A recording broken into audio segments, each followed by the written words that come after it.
Hello, everybody. It's Paul Cantor. Welcome to our webinar. In these times, inflation is definitely hitting there. Folks are worried about recession. Matter of fact, today, a little bit of a surprise move. First time in 11 years that the European Central Bank raised their rates, and they raised them a half a point. This is the equivalent of their Fed funds rate. So now they're at zero. But the fact that the European Central Bank did that shows they're worried about recession there as well as here. And it's a global recession, so it may last a long time because it doesn't look like in past times, there's been one place that can bring folks up. The rest of the world, it looks like it's going to be a global thing to slow down. A lot of it's due to the pandemic and then what we had to do to keep the economy going then. We're all noticing, prices when we go to the grocery store, gas station. We've seen a little reprieve. We're excited to see $4.38 a price of a gallon of gas. But a year or two ago, saying something like that, we would have been crazy and ludicrous. Mortgage interest rates, same kind of thing. We saw one point where they basically doubled this year, and they've come down a little bit, but still elevated.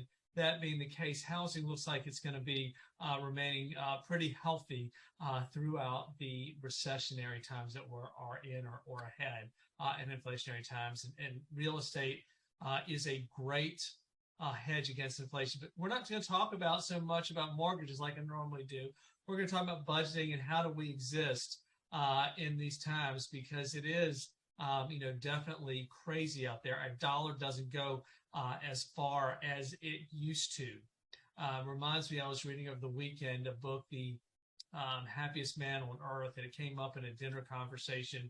Similar book, one of the best books. This was a good book, but one of the best books ever. It was The Choice by, I believe, Edna Eger or something. She's a psychiatrist, Holocaust survivor. But anyway, he was talking about in pre-war, in the beginning of the book, in pre-war Germany, where his dad, had a great small business going on, would come home with just a big, vase full of money, and he would send, the author to the store and just say, just spend everything because it's useless tomorrow.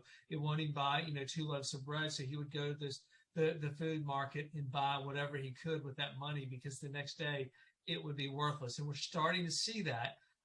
Household essentials, food, medicine, those types of things, gas, up 32% from a year ago. So while we see inflation rates high, the stuff that we use and the folks that are living paycheck to paycheck are really seeing this. Not to mention that, but a Bloomberg survey, just to keep an eye on the dollar devaluing. And yeah, I'll bring up the PowerPoint. These things get kind of boring, especially when I don't have another person in a live audience. But we'll go ahead and start with that. There was something published on Bloomberg. It was a survey done, I guess, early this month, where 80% of the respondents of workers are concerned about their jobs. So they're either concerned about job loss or, loss of hours and this type of thing. So, if you read into the details of the survey, the majority of these folks would be okay taking a pay cut. Well, that's great. We're already taking a pay cut now because prices on things are going up and wages are not going up as fast as that. So we need to, prepare for this, and how are we going to, do this? And, we can have the macro econ conversation at another time. But again, folks are worried about their jobs because it looks like we're heading or in a recession. Inflation's definitely taking a bite out of our pocketbook. So we want to talk about, 6 tips to kind of get you through inflationary and recessionary times. And some of this is probably things we should practice anyway. And if you those things we talk about accumulating wealth. I'll do those every once in a while on the Wheel of Wealth. Some of the basic principles are here, but we're going to look at more detail in just managing funds. So first thing you want to do here right now, because we're worried about job loss, reduction of income, whether it's the whole income, part of the income, income's just not as good, is to create an emergency fund. And we typically say, you should have, 3 to 5 or 3 to 6 months of your must-haves. And we're going to go through that with a sample budget of what your must-haves are. And these would be things like minimum payments you need to get by, if you have a reserve, emergency fund reserve, if you have a job loss or income reduction, you can get by for a while without being stressed out. So that's huge. Not to mention the fact that you could have a transmission need, a hot water heater go, anything like that. So number one is going to be emergency fund. The other one that we get in the habit of right now with the stock market not doing great, a lot of us have retirement accounts, so we're checking them every day. Do we cash out? Don't get obsessed over that. Don't try to time the market. Well, yes, it might not be the best time if you just got a huge lump sum money to take it all and buy into the market now, but you might want to buy a little bit of a time and keep doing what you are, because we're investing not for short term. We're not day traders here. We're investing long term, 5, 7, 10 years. So those values, the market as a whole, equities, market, stocks should go up in the next 10 years. If nothing else, inflation will drive it. So don't get obsessed. Don't get just so focused on, the 401k lost, 3% last week. And that will keep you from doing other things. Eliminate high cost debt. So credit card rates are going up because short-term rates are going up. We're seeing inflation every time the Fed goes and raises those Fed funds rate. Boy, we're seeing a lot of these consumer debts that are on adjustable rates go up. So credit card debt, home equity lines of credit, while lower a cost than some other things, you can do a fixed rate home equity loan or a cash out refinance loan for less. And talk about eliminating debt. Yes, financially, it probably makes sense to pay the highest interest rate one off. But you want to get on that snowball effect. So you want to pay the adjustable consumer debt, the smallest bill first, get it off your plate, and then go to the next one and tackle the next one. You'll have all that sense of accomplishment. You want to reduce your expenses if you can. We probably all have some subscriptions to some oddball streaming service, a gym that we haven't been to in 2 years that just kind of hits our bank account for, $50 a month or $15 a month. You might find a little bit of, of savings right there and things that you would not even notice. Some things you can do is try to boost income now. So it's taking a side job, driving some Uber, taking on some tutoring or overtime, anything like that. So these are some things you can do to help prepare for a possible income reduction or loss, and to keep up with the dollar, the value of that dollar declining, because the stuff that's sitting in our savings and checkings account is getting less, worth less. Not that we don't want that, but, you've got to make sure that you keep life going. And then we get to the managing your income and expenses. And this is what the point of today's webinar is budgeting during these times. And really, it's not a whole lot different than what you would do in a normal time. It's just most of us don't think about it. Nobody likes to think about budgeting. But once you do it, God, this is really cool. I'm stress-free or less stress. I've got a plan. So it is not sexy, as they say, but it's something that we all should be doing, irregardless of your income level. So we're going to call budget. We're going to call it manage income and expenses. So let's keep in mind, before we even get into this process, what are our financial goals? Are they to retire early? Are they to pay for our kids' or grandkids' college? Are they to take more vacations? To buy something shorter term, but buy a new car, do some home improvement? What are those goals? Keep those in mind. If you've got that focus, it will help you get through some of the things that may not be as easy to do. And it may be we want to establish some smaller goals along the way. Maybe it's dinner out or something like that. That is not that big grandiose, so you can feel it sooner than later.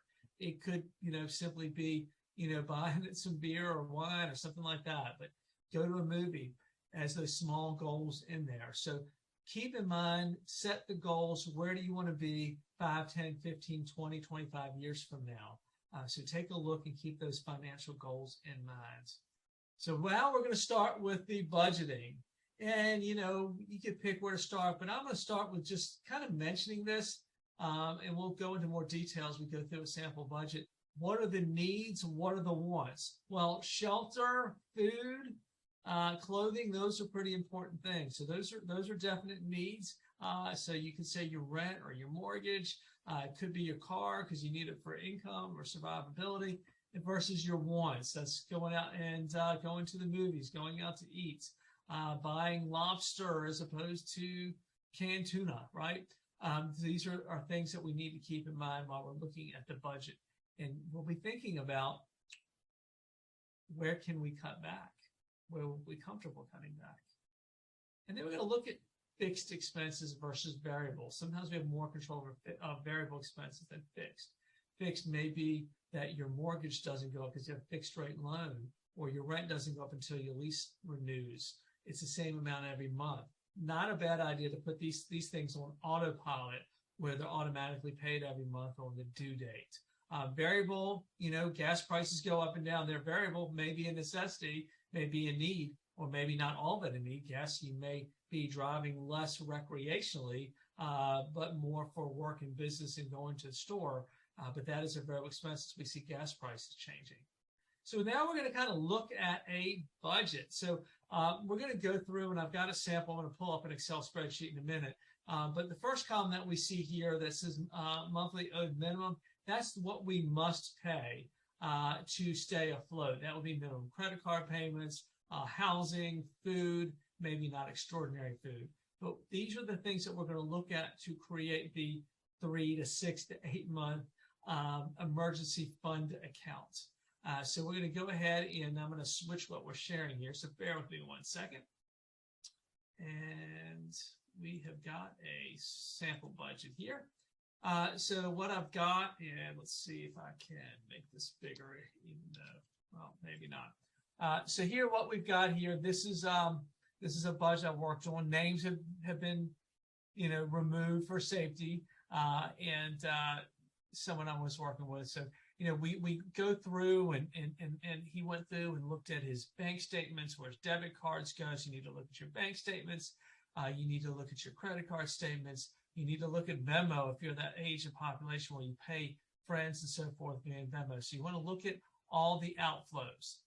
So the other thing we did is we were looking at net income. This is what we take home. You may think your income's $100,000 a year, but $30,000 of that may be going to taxes. So we're going to look at net income.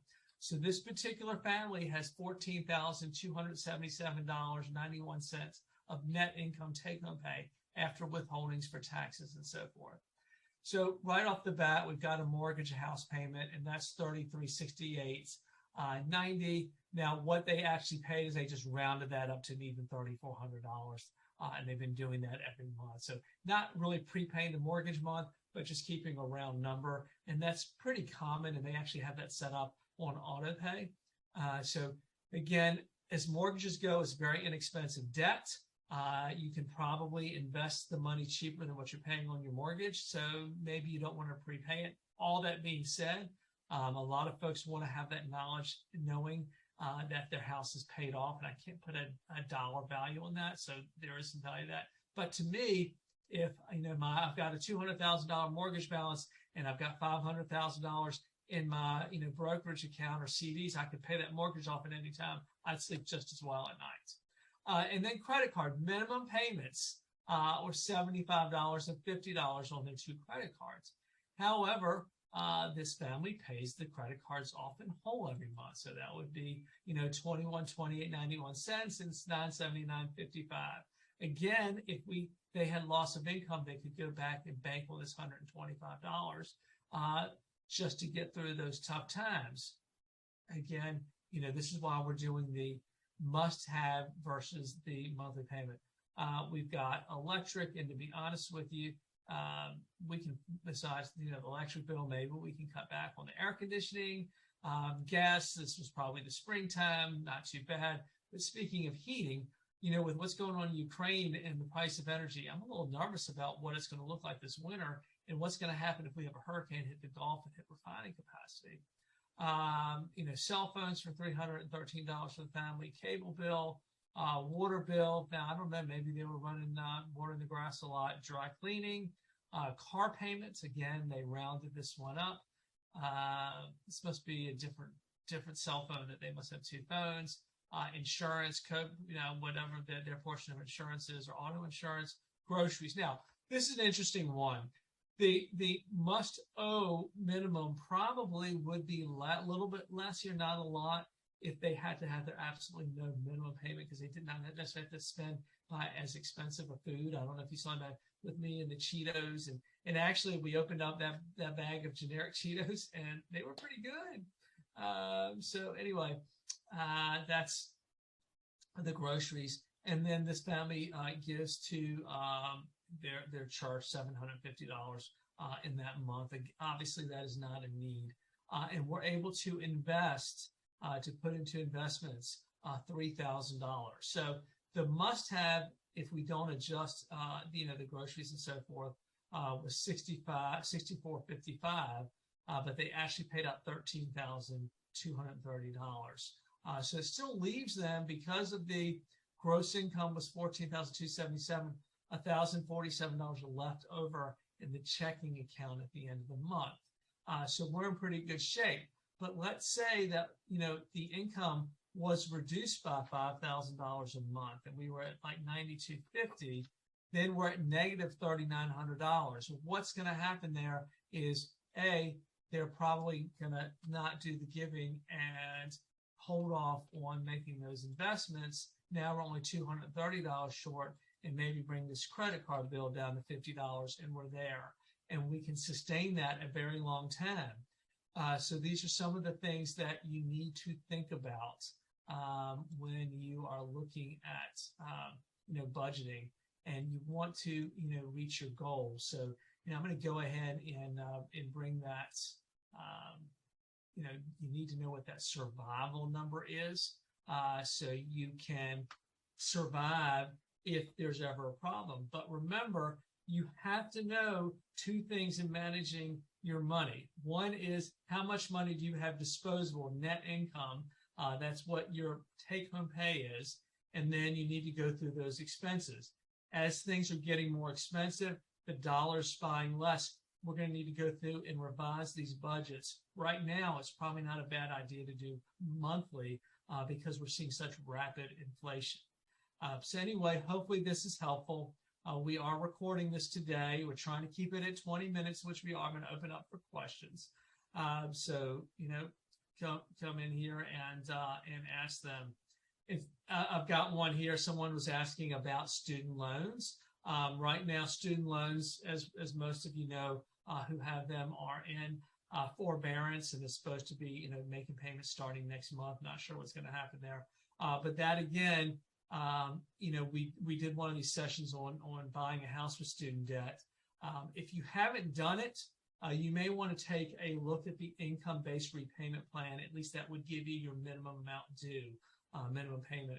Sometimes it's drastic. A lot of those loans do end up being forgiven for whatever reasons. That's not all done. I know there's a lot of talk in Washington about that. And kind of Cheeto question here. Yes, the generic Cheetos, what was it? $2.22 or $2.12 versus $2.09 for the really big bag. And someone was walking by my office and saw them. Like, I was kind of doing this thing for budgeting a webinar, and just wanted to kind of look at this. And is this penny wise and dollar foolish? We may have people who go buy the cheap generic stuff, but don't pay their credit card debt down that they're paying 20-some% on. And we open them up and they disappear, meaning that was a good buy. Anyway, we're at that 20-minute mark. I just want to thank you for coming today. We are recording. Feel free to reach out to me in my office if you have any questions or want to go through something personally. Looking forward to it. Stay cool. It is definitely hot out there. Take care. Bye-bye.